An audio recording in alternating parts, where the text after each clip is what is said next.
Class हम लोग current affairs continue कर रहे हैं। मैंने बताया था कि हम दो अप्रोच में करंट अफेयर्स पढ़ाएंगे आपको, एक यूपीएससी और दूसरा स्टेट पब्लिक सर्विस कमीशन और वनडे एग्जाम। इस वीडियो में हम वनडे एग्जाम के करंट अफेयर्स को फोकस कर रहे हैं, ठीक है। तो वनडे एग्जाम की अप्रोच फैक्चुअल टाइप होती है, इसलिए हम फैक्चुअल ज्यादा कवर करेंगे। जैसे पहली बजट में योजना बहुत ज्यादा फेमस रही है, जिसे हम कहते हैं पीएम डिवाइन योजना, पीएम डिवाइन स्कीम। इसमें वनडे एग्जाम के लिए केवल दो ही पॉइंट याद रखने के लिए इंपॉर्टेंट है। जैसे पहला एक, इसे वित्त मंत्रालय ने शुरू किया है, वित्त मंत्रालय, जिसे हम फाइनेंस मिनिस्ट्री कहते हैं। दूसरा ये किस में आई है, तो ये 2022 और 23 के बजट में आई। और तीसरे अगर हम पॉइंट की बात करें जो इसमें बहुत इंपॉर्टेंट है, ये नॉर्थ ईस्ट के डेवलपमेंट के लिए लेकर आई गई है।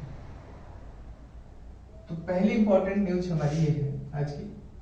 दूसरी जो इंपॉर्टेंट एक बजट में संस्था आई है जिसे NLMC बोलते हैं, इसे कहते हैं नेशनल लैंड मोनेटाइजेशन कॉर्पोरेशन, राष्ट्रीय भूमि विमुद्रीकरण निगम।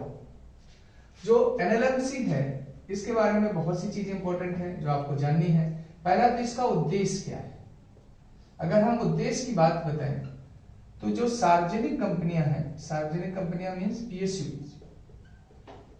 इनकी भूमि जिसका मुद्रीकरण नहीं हुआ या सरकार के पास कुछ गैर प्रमुख संपत्ति है, गैर प्रमुख संपत्ति, उनका भी मुद्रीकरण नहीं हुआ है, मींस मोनेटाइजेशन नहीं हुआ है, उनका मोनेटाइजेशन करना।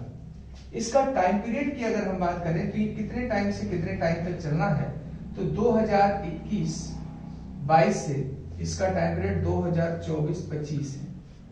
इसके लिए 100% केंद्र सरकार फंडिंग कर रही है। उसने स्टार्टिंग में इसमें 5,000 रुपए के शेयर्स जारी किए हैं, 5,000 करोड़ के, और उसने 6 लाख करोड़ तक के मोनेटाइजेशन की अनुमान लगाया है।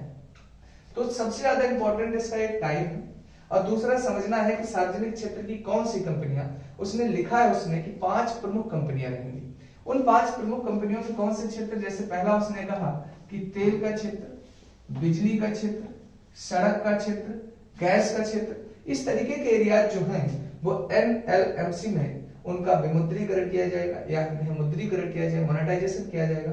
तो कौन कौन से पॉइंट इंपॉर्टेंट हुए कि ऑब्जेक्टिव क्या है, टाइम पीरियड क्या है और किसकी शेयरिंग है। तो केंद्र सरकार की योजना है, कितने रुपए से इनिशिएट की गई है, 5,000 रुपए के शेयर से, और कितना रुपए उसने अनुमानित कर लिया है, 6 लाख करोड़ रुपए।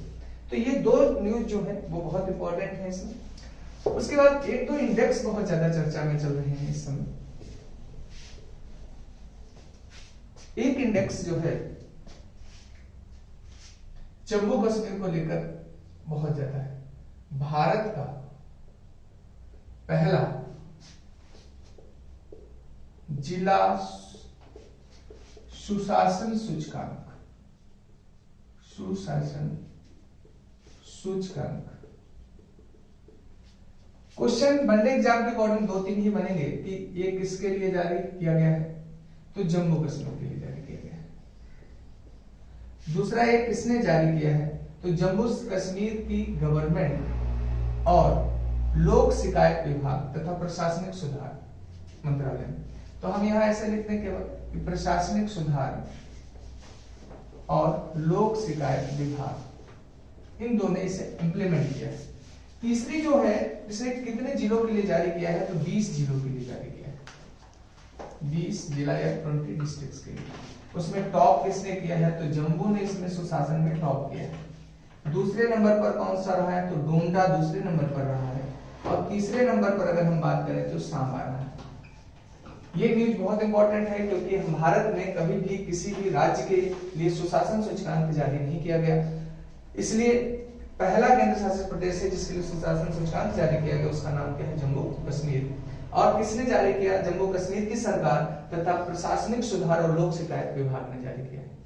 अगर हम बात करें कितने जिलों के लिए, तो 20 जिलों के लिए टॉप किसने किया है, जम्मू जिले ने किया है, दूसरे नंबर पर डोडा है, और तीसरे नंबर पर कौन सा है, शामा है। ये इंपॉर्टेंट है जो काफी हाईलाइटेड रहा है। इस पर गृह मंत्रालय ने बहुत सी व्याख्यान दी है, संसद में भी टिप्पणियां की हैं कि जम्मू कश्मीर के स्वशासन में बहुत ज्यादा सुधार होता जा रहा है। चौथी न्यूज की अगर हम बात करते हैं तो ये भी बहुत ज्यादा चर्चा में रहा है, भ्रष्टाचार बोध सूचकांक। बोध सूचकांक इसे कहते हैं corruption perception index. Corruption perception index 2021 का आया। पहले तो यही पूछा जाता है कौन जारी करता है, इशू करता है इसे ट्रांसपेरेंसी इंटरनेशनल। ट्रांसपेरेंसी इंटरनेशनल ये एनजीओ है, ये इशू करता है। इसमें रैंक आपको पता करनी होती है कि किसकी कितनी क्या रैंक रही है। तो भारत की रैंक 3 वर्ष की याद, क्योंकि इसमें क्वेश्चंस में प्रीवियस ईयर के क्वेश्चंस पूछे गए हैं। 2019 में भारत की जो रैंक थी वो 80 थी। कितने देशों में? 180 कंट्री।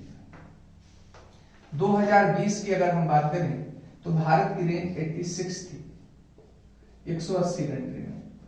और 2021 में जो नया इंडेक्स आया है इसमें भारत की रैंक जो है वो 85 है 180 कंट्री में।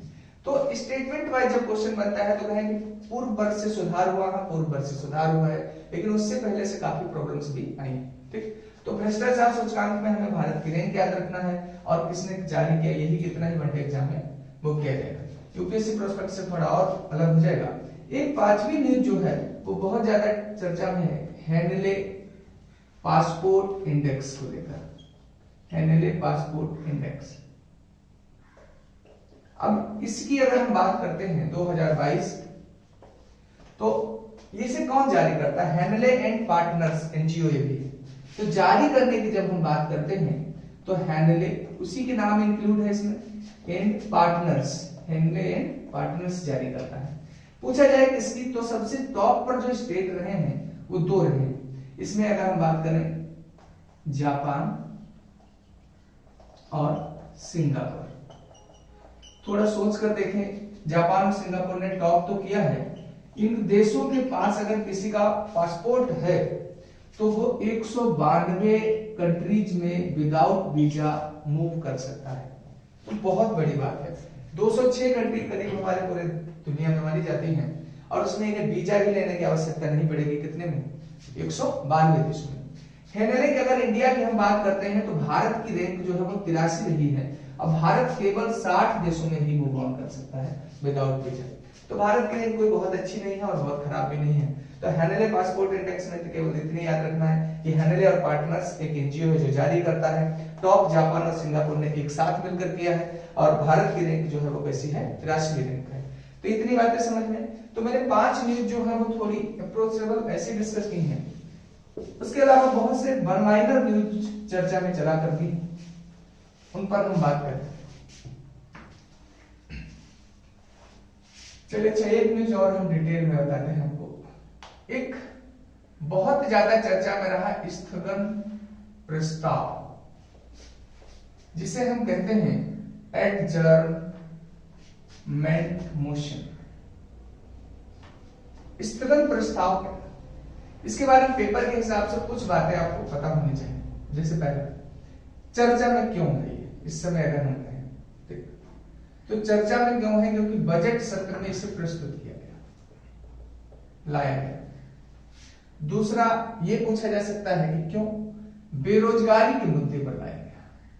ये तो हमने आपसे केवल इतना बात बताया है कि स्थगन प्रस्ताव चर्चा में या एडजर्नमेंट मोशन चर्चा में क्यों है। अब इसका आप समझिए कि कब लाया जा सकता है? केवल लोक महत्व के मुद्दे पर चर्चा कराने के लिए, लोक महत्व के मुद्दे पर चर्चा कराने के लिए, यानी सामान्य गतिविधियों को छोड़कर जब लोक महत्व के मुद्दे पर चर्चा करानी हो तब हम क्या लेकर आते हैं? स्थगन प्रस्ताव। जिसे हम बहुत प्रैक्टिकल अगर हमें इसे समझना हो, जब हम लोग प्रिपरेशन के मोमेंट में होते हैं तो स्टडी हमारा सामान्य वर्क हो जाता है। और कभी कभी अगर फरवरी जैसे माह में हमारे जीवन में प्रेम के कुछ फल खिलने हों तो वो लोक महत्व का मुद्दा हो जाता है।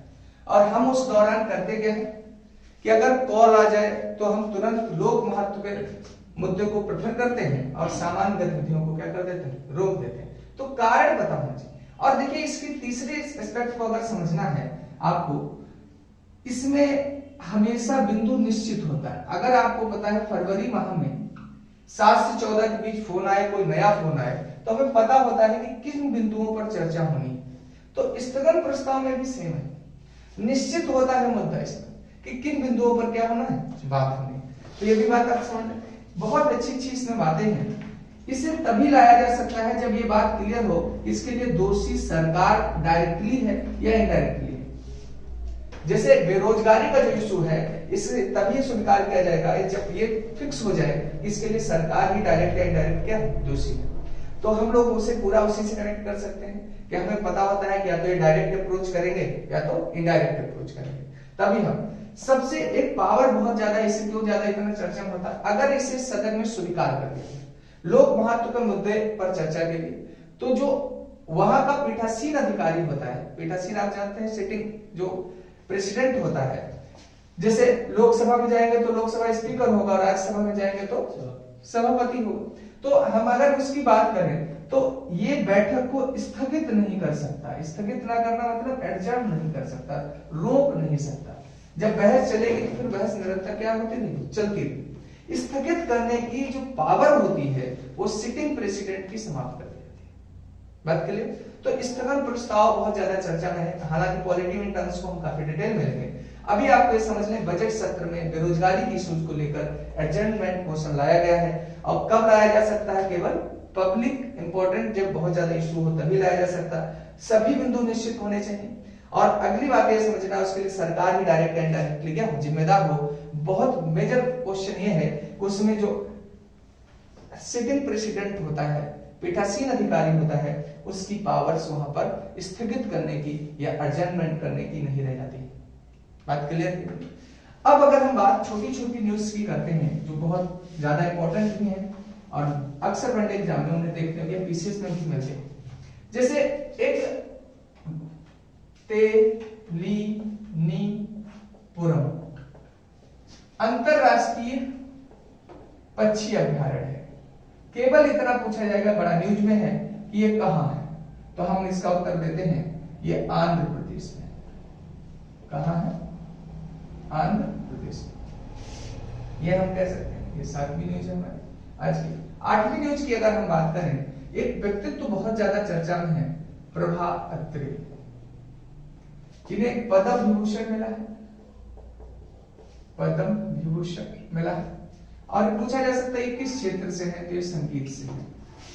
9वीं न्यूज की हम बात करें तो एक प्रजाति बहुत चर्चा में है जिसे नियोकोप कहते हैं। पूछा जाए किसकी प्रजाति है, तो ये चमगादड़ की प्रजाति है। एक 10वां बहुत ज्यादा चर्चा में प्रधानमंत्री ने व्याख्यान भी दिया इस पर, इंटरनेशनल कस्टम डे अभी मनाना शुरू किया गया है जल्दी से। तो प्रतिवर्ष कब से मनाया जाए, तो 26 जनवरी को प्रतिवर्ष मनाया जाता है।